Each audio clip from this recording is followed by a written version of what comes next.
Growing up in Orem, Utah in the 80s and 90s, I had a great life. As I began my military service, I realized that my childhood community was only a small representation of the communities of our great nation.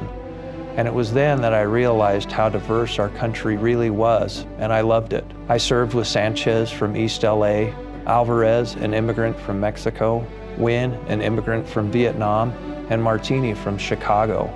I served with all-state football players, accomplished musicians, and young husbands and fathers who left their families while they served. In the Marine Corps, I learned that there was only one color, green, and that it was our service to the Corps and to our nation that united us.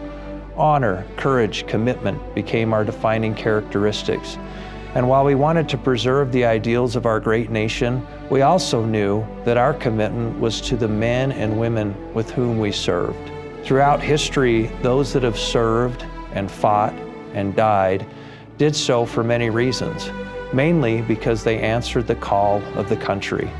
They took an oath to support and defend the Constitution of the United States from all enemies, foreign or domestic. From the walls of Chapultepec to the fields of Gettysburg, they fought and died. From Iwo Jima to Normandy, they fought and died.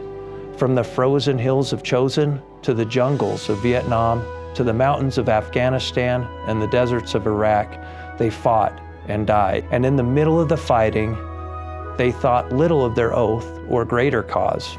No, they fought for each other, for their brothers and sisters in arms. They fought for their families back home, and they fought for you. For you are them. They fought for the American who wants to live a peaceful and prosperous life, free from fear and oppression.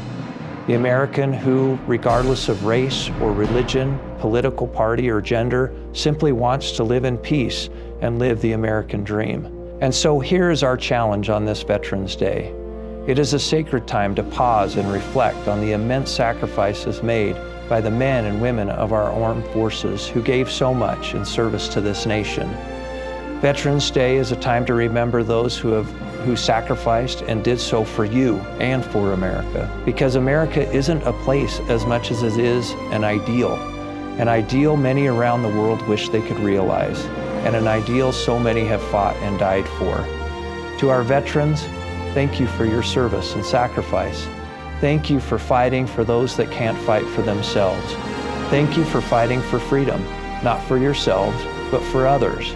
Thank you for fighting for justice and hope for the oppressed. For those who have died in the service of us, we honor them and cherish their memory. And for those of us who live, we must honor their memory by fighting for those same ideals. Maybe not with the rifle, but with the ballot, the pen, and through service and kindness, for that is what they fought for. That's all I got. Go Aviators.